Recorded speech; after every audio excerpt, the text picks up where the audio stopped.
Friends, ಎಲ್ಲರಿಗೂ ಕೂಡ ನಮಸ್ತೆ. ನೀವು ನೋಡ್ತಾ ಇದ್ದೀರಾ ನಮ್ಮ ಎಸ್ ವಿ ಸೇವಟೆಕ್ ಯೂಟ್ಯೂಬ್ ಚಾನಲ್ನ. ಇವತ್ತಿನ ವಿಡಿಯೋದಲ್ಲಿ ನಾವು ಅತ್ಯಂತ ಮುಖ್ಯವಾದ ಮಾಹಿತಿ ಬಗ್ಗೆ ತಿಳಿದುಕೊಳ್ಳೋಣ. ಏನು ಮುಖ್ಯವಾದ ಮಾಹಿತಿ? ಇತ್ತೀಚಿನ ದಿನಗಳಲ್ಲಿ ಹೆಚ್ಚಾಗಿರುವಂಥ ಒಂದು ಸೈಬರ್ ಸ್ಕ್ಯಾಮ್ ಅಥವಾ ಕಾಲ್ ಫಾರ್ವರ್ಡಿಂಗ್ ಅಂತ ಏನು ಕರಿತೀವೋ ಅದ್ರ ಬಗ್ಗೆ ನಾವು ಸಂಪೂರ್ಣವಾಗಿ ಇವತ್ತಿನ ವಿಡಿಯೋದಲ್ಲಿ ನಾವು ತಿಳಿದುಕೊಳ್ಳೋಣ.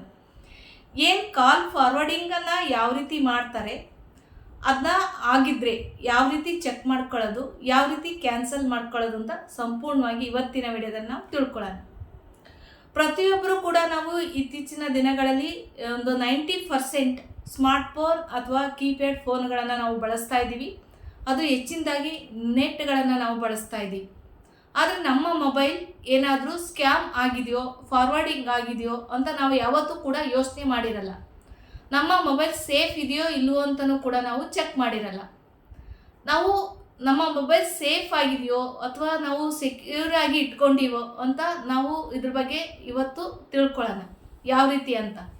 ಏನು ಈ ಸೈಬರ್ ಸ್ಕ್ಯಾಮ್ ಅಂದರೆ ಅದರ ಅರ್ಥ ಕಾಲ್ ಫಾರ್ವರ್ಡಿಂಗ್ ಅಂತ ನಾವು ಏನು ಹೇಳ್ತೀವೋ, ನಮಗೆ ಬರುವಂಥ ಫೋನ್ಗಳಾಗಿರ್ಬೋದು, OTPಗಳನ್ನಾಗಿರ್ಬೋದು, ವಾಯ್ಸ್ ಕಾಲ್ ಅಥವಾ ವಿಡಿಯೋ ಕಾಲ್ ಎಲ್ಲವನ್ನು ಕೂಡ ಅವರ ಮೊಬೈಲ್ಗೆ, ಅವರ ಒಂದು ಸಿಸ್ಟಮ್ ನೆಟ್ವರ್ಕಿಗೆ ಟ್ರಾನ್ಸ್ಫರ್ ಮಾಡ್ಕೊಳ್ಳೋ ಅಂಥ ವ್ಯವಸ್ಥೆಗೆ ನಾವು ಸೈಬರ್ ಸ್ಕ್ಯಾಮ್ ಅಥವಾ ಕಾಲ್ ಫಾರ್ವರ್ಡಿಂಗ್ ಅಂತ ಕರಿತೀವಿ. ಈ ಒಂದು ಕಾಲ್ ಫಾರ್ವರ್ಡಿಂಗ್ ಇತ್ತೀಚಿನ ದಿನಗಳಲ್ಲಿ ಹಲವಾರು ವಿಧದಲ್ಲಿ ನಮ್ಮನ್ನು ಸ್ಕ್ಯಾಮ್ ಮಾಡ್ತಾರೆ.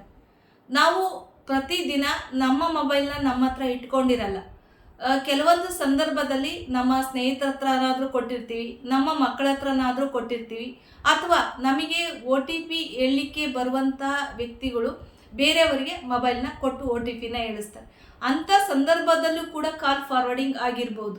ಹಾಗೆ ನಮ್ಮನ್ನು ಅವರು ಫಾರ್ವರ್ಡಿಂಗ್ ಮಾಡ್ಕೊಳ್ತಾರೆ ಅಂದರೆ, ನಮಗೆ ಒಂದು ಕರೆ ಮಾಡೋದ್ರ ಮುಖಾಂತರ ಯಾವುದಾದ್ರೂ ಒಂದು ಕೋಡ್ನ ಡಯಲ್ ಮಾಡಿ ಅಂತ ನಿಮ್ಮ ಮೊಬೈಲ್ ಅಪ್ಡೇಟ್ ಆಗ್ಬೋದು, ಅಥವಾ ಏನಾದರೂ ಹೊಸ ಒಂದು ಏನಾದರೂ ಅಪ್ಡೇಟ್ಸ್ ಮಾಡ್ಕೊಳ್ಳಿ ಅನ್ನೋದ್ರ ಮುಖಾಂತರ ನಮಗೆ ಕೋಡ್ಗಳನ್ನು ಹೇಳಿ ಡಯಲ್ ಮಾಡಿಸ್ತಾರೆ, ಯಾವುದಾದ್ರೂ ಕೋಡ್. ಅಥವಾ ನಮಗೆ ಬರುವಂಥ OTP ಏನಿರುತ್ತೋ ಅದು ಬ್ಯಾಂಕಿಂದ ಬಂದಿದೆ KYC ಮಾಡಲಿಕ್ಕೆ ಅನ್ನೋದ್ರ ಮುಖಾಂತರ ಆ OTPನ ನಮ್ಮ ಮುಖಾಂತರ ತಗೊಂಡು ಅವರು ಫಾರ್ವರ್ಡಿಂಗ್ ಮಾಡ್ಕೊಳ್ಳೋ ಅಂಥದ್ದು. ಅಥವಾ ಮೊಬೈಲಲ್ಲಿ ಏನು ವಾಟ್ಸಪ್ಪಲ್ಲಿ APK ಆಪ್ ಲಿಂಕ್ ಅಥವಾ ಮಾಮೂಲಿ ಮೆಸೇಜಲ್ಲಿ ಆಪ್ ಲಿಂಕ್ಗಳನ್ನು ಕಳಿಸಿ ಆ ಆಪ್ಗಳನ್ನು ಡೌನ್ಲೋಡ್ ಮಾಡೋದ್ರ ಮುಖಾಂತರ ನಮ್ಮ ಮೊಬೈಲನ್ನು ಟ್ರ್ಯಾಕ್ ಮಾಡೋದು. ಇತ್ತೀಚಿನ ದಿನಗಳಲ್ಲಿ ವಾಟ್ಸಪ್ಪಲ್ಲಿ ಕೆಲವೊಂದು ಇಮೇಜ್ಗಳನ್ನು, ಯಾವುದೋ ಇಮೇಜ್ ಅಂತ ಅನ್ನೋನ್ ಪರ್ಸನ್ ಏನಾದರೂ ನಿಮಗೆ ಕಳಿಸಿದರೆ ಆ ಇಮೇಜನ್ನು ನೀವು ಕ್ಲಿಕ್ ಮಾಡಿದರೆ ಅದರಲ್ಲಿ ಯಾವುದಾದ್ರೂ ಒಂದು ಇದರಲ್ಲಿ ಅವರು ಚಿಪ್ಗಳನ್ನು ಅಳವಡಿಸಿ ಆ ಒಂದು ಇಮೇಜ್ ಮುಖಾಂತರ ನಮ್ಮ ಮೊಬೈಲ್ನ ಟ್ರ್ಯಾಕ್ ಮಾಡೋದು. ಅದೇ ರೀತಿ ಒಂದು ಗಿಫ್ಟ್ ನಾವು ಹಲವಾರು ಬಾರಿ ನೋಡ್ತೀವಿ, ನಮಗೆ ಗೊತ್ತಿರೋಂಥ ಸ್ನೇಹಿತರೆ ನಮಗೆ ಕಳಿಸಿರ್ತಾರೆ, ಇದನ್ನು ನಿಮಗೆ ಈ ಗಿಫ್ಟು ಬರುತ್ತೆ, ಇದನ್ನು ಕ್ಲಿಕ್ ಮಾಡಿದರೆ ಅಂತ.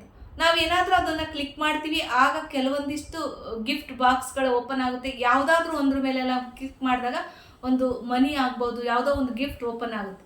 ಆ ಗಿಫ್ಟನ್ನು ನಾವು ಪಡಿಬೇಕು ಅಂದರೆ ನಾವು ವಾಟ್ಸಪ್ 5 ಗ್ರೂಪ್ಗಳಿಗೆ ಶೇರ್ ಮಾಡಬೇಕಾಗುತ್ತೆ, ಅಥವಾ 20 ಜನಕ್ಕೆ ಶೇರ್ ಮಾಡಬೇಕು ಅನ್ನೋ ಒಂದು ಲಿಂಕ್ ಇರುತ್ತೆ. ಆಗ ನಾವು ಶೇರ್ ಮಾಡೋವಂಥ ಒಂದು ವ್ಯವಸ್ಥೆ ಆಗಿರ್ಬೋದು. ಇಷ್ಟು ವಿಧದಲ್ಲಿ ಇತ್ತೀಚಿನ ಮತ್ತೆ ಹೊಸದು ಏನಂದರೆ, ಈ ಒಂದು ಫೋನ್ ಏನು QR ಕೋಡ್ಗಳಿರ್ತಾವಲ್ಲ, ಫೋನ್ಪೇ, ಗೂಗಲ್ ಪೇ, Paytm, ಈ ಥರದ QR ಕೋಡ್ಗಳನ್ನು ಬಳಸಿ, ಅವ್ರದ್ದೇ ಆದ QR ಕೋಡ್ಗಳನ್ನು ಬಳಸಿ ಸ್ಕ್ಯಾಮ್ ಮಾಡೋ ಅಂಥದ್ದು.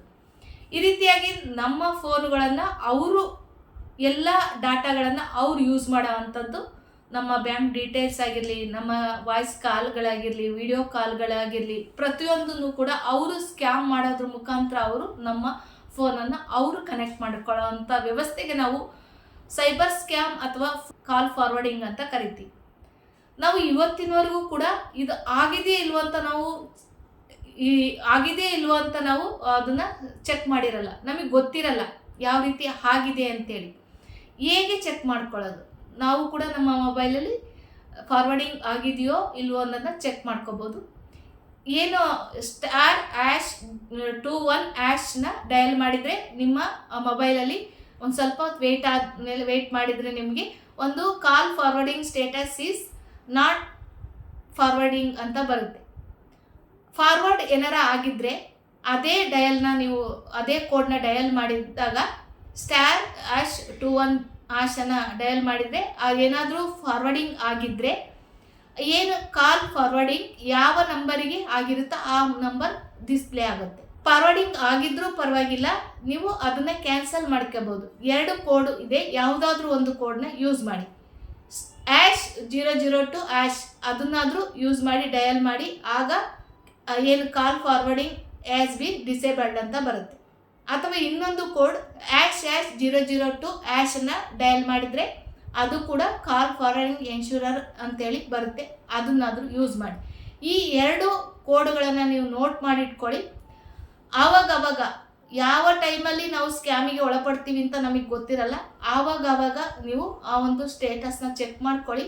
ಆ ಥರದ ಏನಾದರೂ ಸ್ಕ್ಯಾಮ್ ಆಗಿದ್ದರೆ ನೀವು ಆ ಒಂದು ಕೋಡ್ಗಳನ್ನು ಡಯಲ್ ಮಾಡೋದ್ರ ಮುಖಾಂತರ ಚೆಕ್ ಮಾಡ್ಕೊಳ್ಳಿ, ಆಗಿದ್ದರೆ ಕ್ಯಾನ್ಸಲ್ ಮಾಡ್ಕೊಳ್ಳಿ. ಈ ರೀತಿಯಾಗಿ ನಾವು ಸ್ಕ್ಯಾಮ್ಗೆ ಇತ್ತೀಚಿನ ದಿನಗಳಲ್ಲಿ ಭಾಳಷ್ಟು ನಾವು ಒಳಪಡ್ತಾ ಇದ್ದೀವಿ. ಎಷ್ಟು ಎಲ್ಲರೂ ಕೂಡ ಜಾಗರೂಕರಾಗಿ. ಈ ವಿಡಿಯೋ ನಿಮಗೆ ಇಷ್ಟವಾಗಿದ್ದರೆ ಪ್ರತಿಯೊಬ್ಬರಿಗೂ ಕೂಡ ನಿಮ್ಮ ಅಕ್ಕಪಕ್ಕದಲ್ಲಿ ನಿಮ್ಮ ಸ್ನೇಹಿತರಿಗೆ, ನಿಮ್ಮ ಸಂಬಂಧಿಕರಿಗೆ ಎಲ್ಲರಿಗೂ ಕೂಡ ಶೇರ್ ಮಾಡಿ, ಅವರು ಕೂಡ ಅವರ ಮೊಬೈಲ್ನ ಒಂದಿಷ್ಟು ಸ್ಟೇಟಸ್ನ ಚೆಕ್ ಮಾಡ್ಕೊಳ್ಳಿ. ಪ್ರತಿಯೊಬ್ಬರು ಕೂಡ ಆ ಕೋಡ್ನ ಅವಾಗವಾಗ ಯೂಸ್ ಮಾಡಿ.